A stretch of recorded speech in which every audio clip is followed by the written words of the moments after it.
Welcome to yet another session of Telltale with Kanchana. As always, I'm here today with yet another very interesting and very talented author, writer who's also a friend. Though we've never met each other in person, but we have spoken on the phone many times, interacted on social media, and we both write in the same genre. So, a very warm welcome to Meeti Shroff-Shah. And she needs no introduction. She has just published the second book in the Temple Hill murder mysteries. This thing which she started with a couple of years ago, and this is the book, The Matrimonial Murder, and it has been published by an international publisher, Joffe Books. She's represented by Kanishka, the very reputed and the very famous literary agent of India.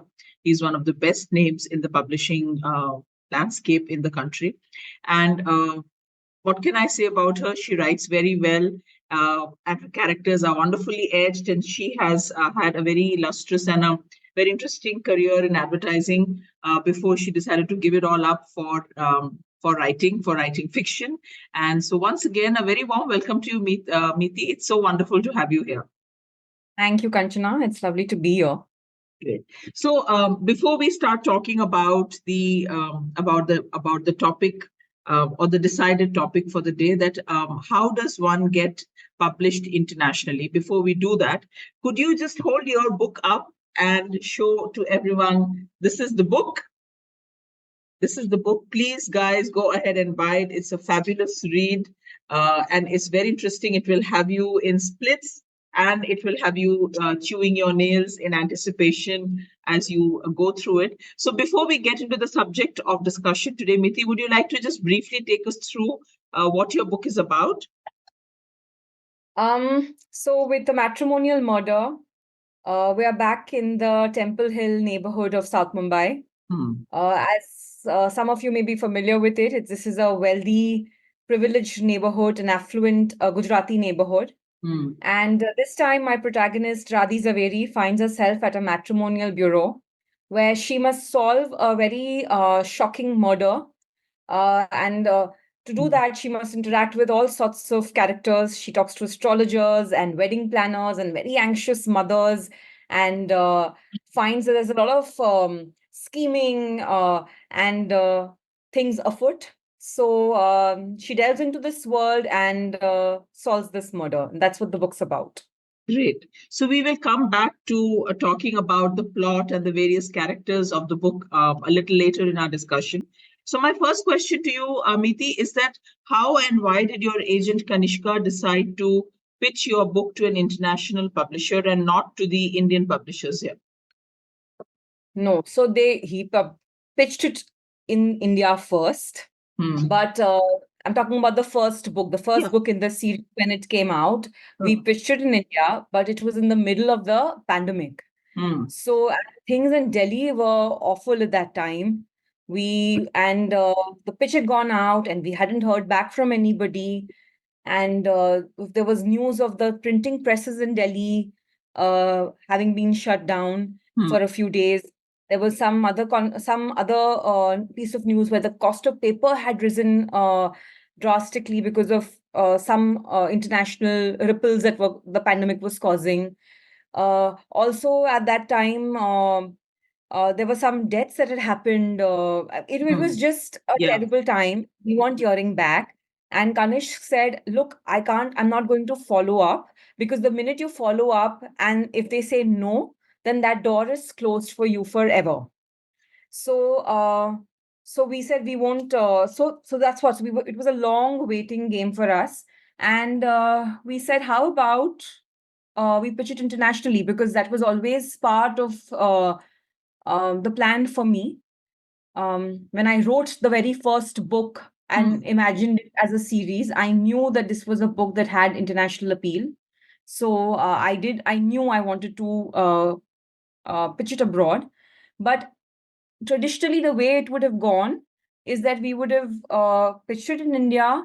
The book would have released. We would have got all our blurbs and our sale numbers and all of that. We would have used that to pitch it internationally. But the route we took was different. And the book got accepted by a publisher in the UK first. And by then things in India improved and started moving forward. And then Bloomsbury India agreed to publish it in India. The Great. Indian So subcontinent. I'm going to pick up on what you said, that you had that was your initial plan to kind of because you knew that the book had international appeal. So my question to you is that how is it that you kind of thought in that direction? And when you were writing, or when you started to conceptualize the story for the first book, did you kind of plan it that way? Did you think about an international reader at the time of thinking of the story idea and writing? Kanchana, there was no question in my mind that the book would be read everywhere. When I grew up reading mysteries set in English villages, the Scottish Highlands, in these little charming country homes and manors in London. So, since I was so enamored with these worlds that I was reading about, there was no question in my mind that an international audience would find my little Gulmohar Line street neighborhood of Mumbai interesting and appealing to read about. So, to answer your question, it wasn't something I consciously planned. I just didn't think of it any other way. I said, this is a book, this is a murder mystery, and I know people across the world are going to love it if it's written well, that is, Yeah, of course, once of you course. yes, once you've got a solid mystery plotted, and you're familiar with the world, and you've got a strong world around that mystery, I didn't see why it shouldn't have an appeal everywhere. Great. So, of course, as we know that you have had writing experience because you worked in the advertising field for a very long time. But that kind of writing is very different from fiction writing. So, Yeah. did you kind of do any courses or writing courses, or did you read writing help books? How did you prepare yourself for fiction writing? I did do some courses, but that was much before I ever took up writing. I mean, I was in the US for a few years in New York, where I studied. I did some short-term writing workshops with Gotham's, with the NYU, the new NYU. So all of them have these 3-month short-term workshops that you can do on fiction writing, essay writing, memoir writing, all sorts of things. So I did do a lot of those for the fun of it, because I was there and I thought it was a great experience. But after that, I promptly came back to India, went back to advertising, worked for a few years before I decided I must write a book. And even then, it wasn't fiction. My first book is a memoir, as you know. Yeah. So, but yes, I've read a lot of books about writing, and I think that is such, people are so generous. There is such valuable advice out there. I can name a few if it helps people. Ron Carlson writes a story on writing by Stephen King, The Artist's Way, Bird by Bird by Anne Lamott. There is such golden advice out there that you pick up any of this and you come back richer from it. True. So, what would be your advice to a writer who wants to specifically target the international audience, the international editor, or an international literary agent? What would be, what kind of content, according to you, appeals to them? See, because even before the book goes out to the readers, it has to grip the catch the attention of the literary agent or the editor. So I think any story that tells some truth about the human condition, will appeals to readers everywhere. I have very specific advice for how to approach literary agents internationally, how to approach publishing houses. But in terms of which I will get to in a minute, but in terms of the content you're writing and the story you're writing, you can't write to please a particular market. You're going to have to write a story that you want to write, that is exciting to you, and that is and you're going to build a world that is exciting to you, and you're going to hope that there are all kinds of readers out there. If you like what you're doing, you will find some readers somewhere that's going to be attracted to the kind of writing you're doing. But I'm going to interrupt you here. Sorry, Meeti, before you carry on. I do agree with you, but don't you think that the international reader, I mean, and if we take the example of your Temple Hill murder mystery, it is like you've created a very unique and an interesting world of upper rich Gujarati families living in Malabar Hills, which you call Temple Hill, and you've painted their life, and you've painted their idiosyncrasies, if I may call it that, and which is something which would be very interesting for an international reader. Vis-a-vis, suppose if this Temple Hill was just in Bangalore or anywhere, just without the peculiarity of the Gujarati community, do you think it would have had the same appeal? So yes, if there was some, so for instance, I've talked about the wealthy Malabar Hill community, right? But when Shantaram came out with his book, even he talks about a certain kind of Bombay, and the world he evokes is the slums and the underworld and the underbelly sort of section slice of Bombay. That's also a world. Yes. For instance, if you read Manto's stories, he writes so evocatively about Bombay again, about the film, about being an immigrant in Bombay, and about the stardust and the films and the Juhu Beach area, and that's again a world. My point is that it doesn't matter what world you are evoking, as long as you evoke a world which can stand on its own and which your story can inhabit and which is like a character in your story. Yeah. I think you are home. You spoke about Bangalore. Harini Nagendra writes a crime series set in Bangalore. And she evokes the 1920s India during the British rule. So she evokes that world along with the backdrop of Bangalore. I think that's done evocatively as well. So regardless of where you choose to place your story, it has to have an atmosphere, right? And that atmosphere has to be palpable. Yeah. So I think the point to be noted and to be remembered here is that you can set it wherever you want, but as long as you create the world and the world is authentic, it is interesting, and it is very well detailed. It could be 1920s, it could be 1830s, it could be current day, it could be Gujarati, Bengali, anything. So like the world has to be authentic, it has to be a living, breathing world with living, breathing people, like people you would encounter in that world. Yeah. I think the people also make that world come alive. Absolutely. After the point, there is only so much you're going to talk about the streets and the parks and the kind of Art Deco buildings in that part of the city.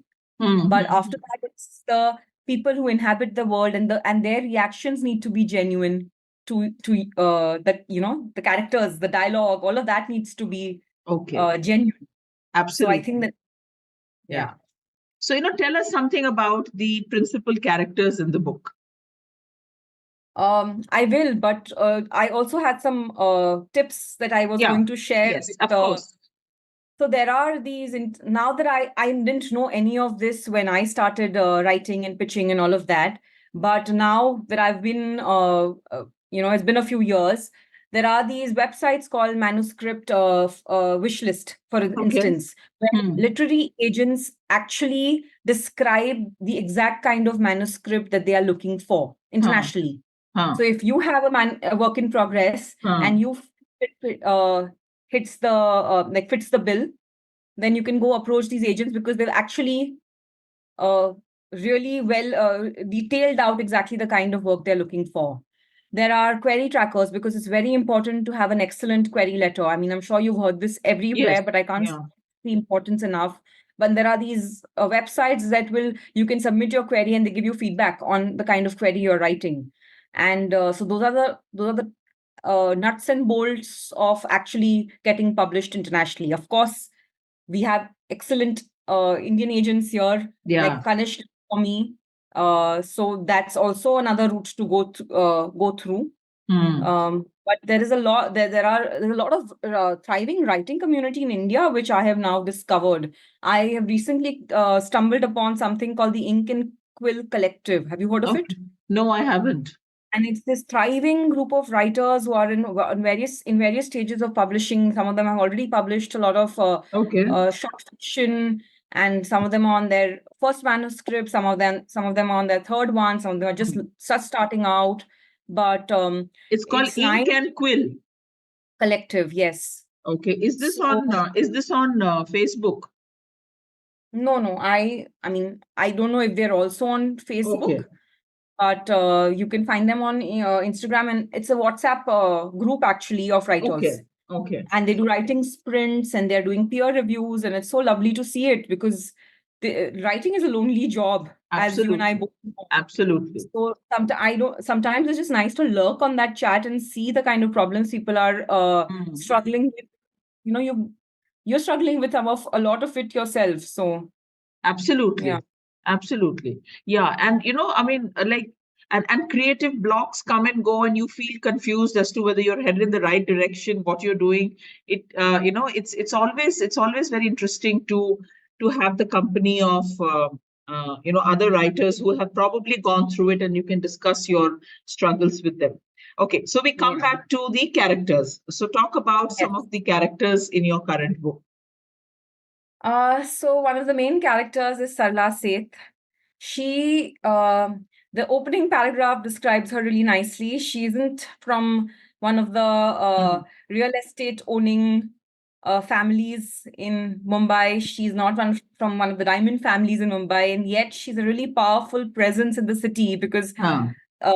when she enters a party, a hushed ripple can go through the room, because she's a really powerful matchmaker. Huh. So we have Sarla Seth, who owns this very prestigious matrimonial bureau in the city, and she's a big player in this space.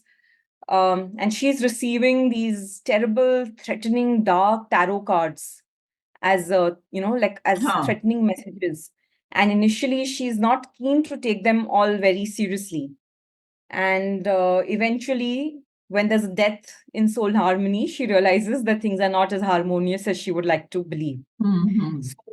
So, we have Radhi Zaveri, who's the protagonist, and she's at Soul Harmony. She's conducting some research for for a new book she's working on arranged marriages, and she happens to be there, and she stumbles upon this dead body, and uh, you know starts talking to people, and the more questions she asks, the more she realizes that it's a very, very risky business, this game Of of arranged course. marriage. Of course. Yeah. So, So, is this character of Sarla Seth loosely based on that matchmaker? Seema auntie, no, No?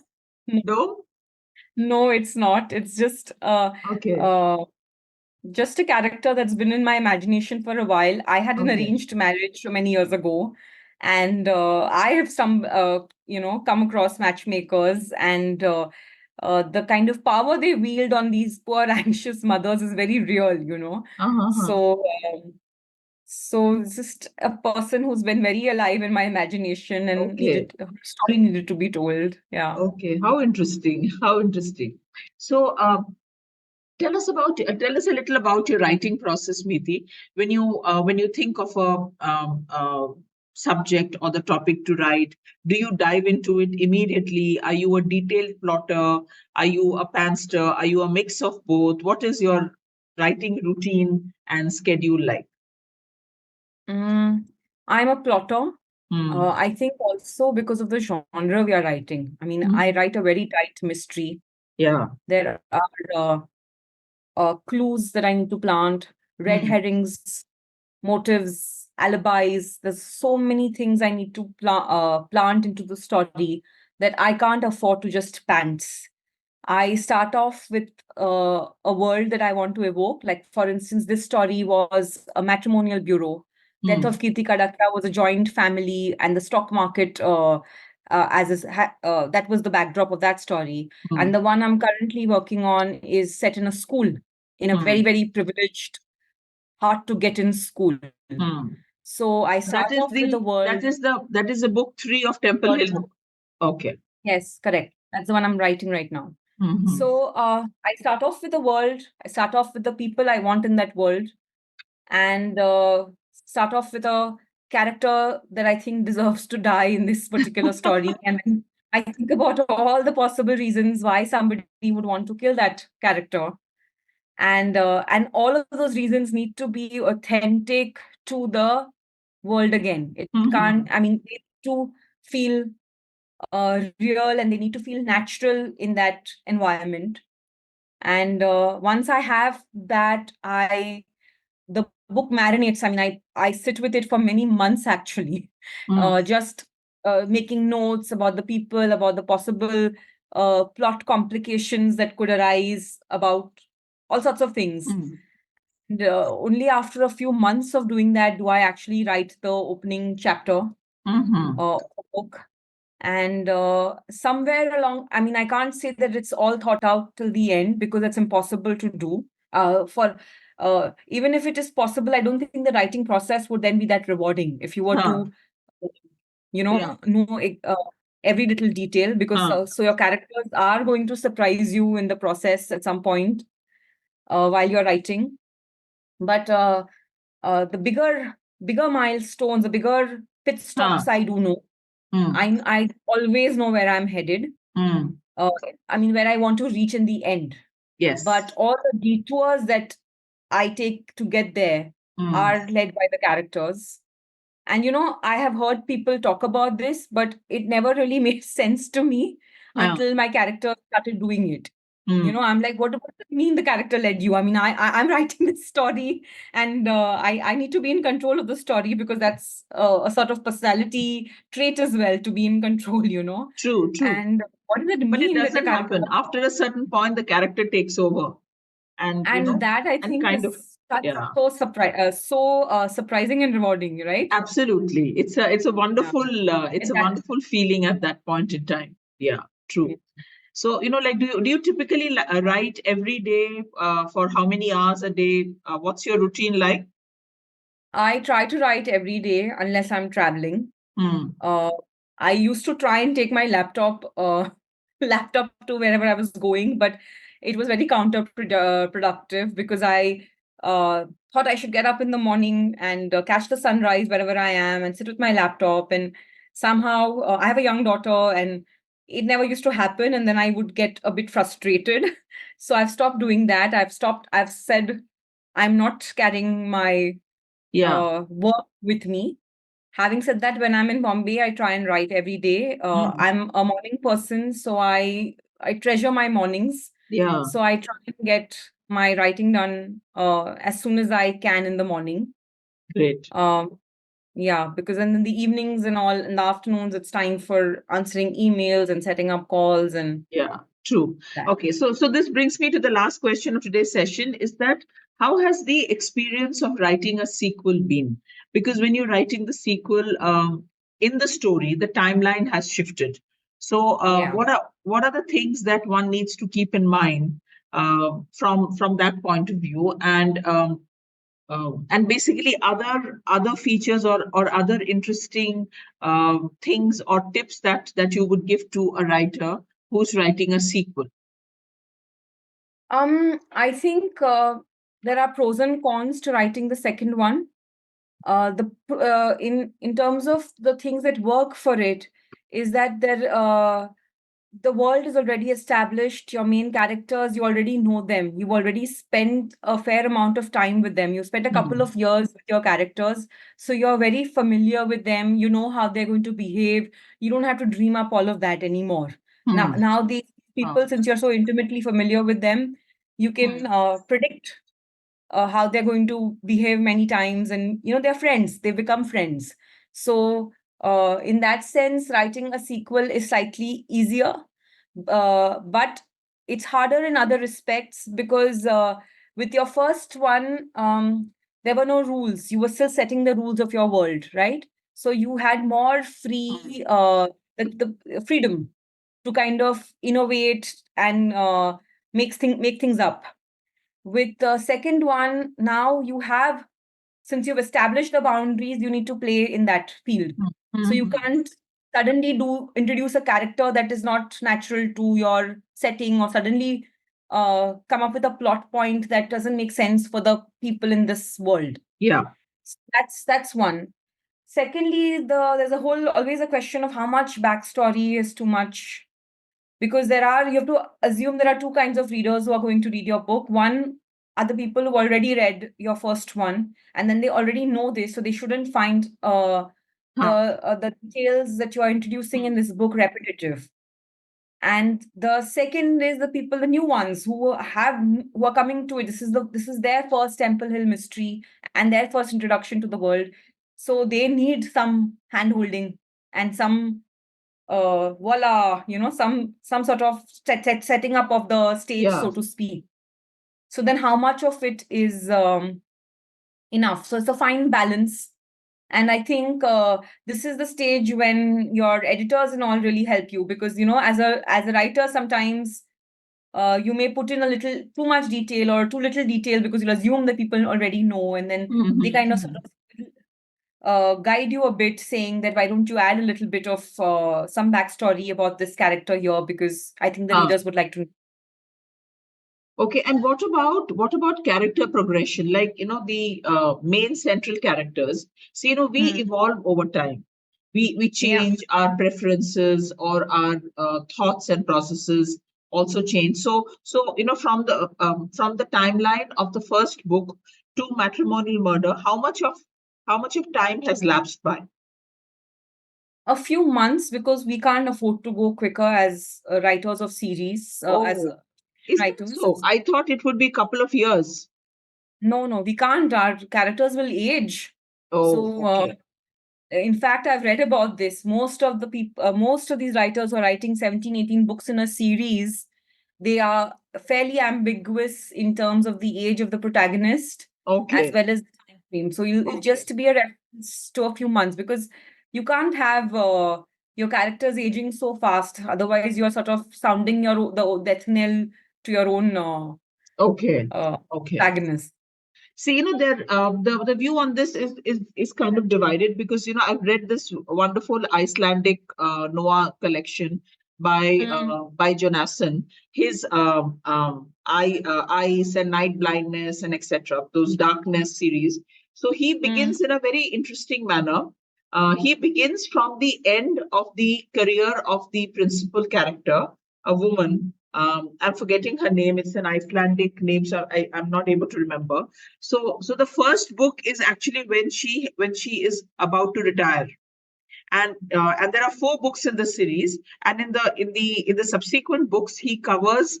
The third book is when the character was in the prime of her career as a cop. The third book is when she got her first promotion or something like that, and the last book is actually when she has just joined as a rookie cop. So writing is like, I think, just playing around and being able to do with it. But yeah, this is a very interesting point that you've made. So are you planning to keep writing a lot of these sequels in the Temple Hill series? How many do you have in your mind? No, I don't have a set number in my mind. I do have a few more ideas. So I do believe the series lends itself to more than these 3 books. I mean, I can already see the next couple. But to come back to what you were saying, if he had planned 4 books, in that sense, you can then go back and structure it like that. But when you are in a stage where you don't know whether you're going to write 3 or 5 or 7, then you can't afford to have a definitive to jump too many years. Yeah, great. Yeah. Lovely. So with that, we come to the end of our session today, and I hope those watching the interview would have got some very interesting tips on how to pitch to international publishers, international agents, and do pick up the book. This is once again A Matrimonial Murder by Meeti Shroff-Shah. It's available in bookshops and, of course, online bookstores across. And do read and leave a review of a book, because that's very, very important. And thank you, Meeti, for chatting with me. And it's always a pleasure. Same here. Thank you so much for having me. Thank you. Yeah, bye.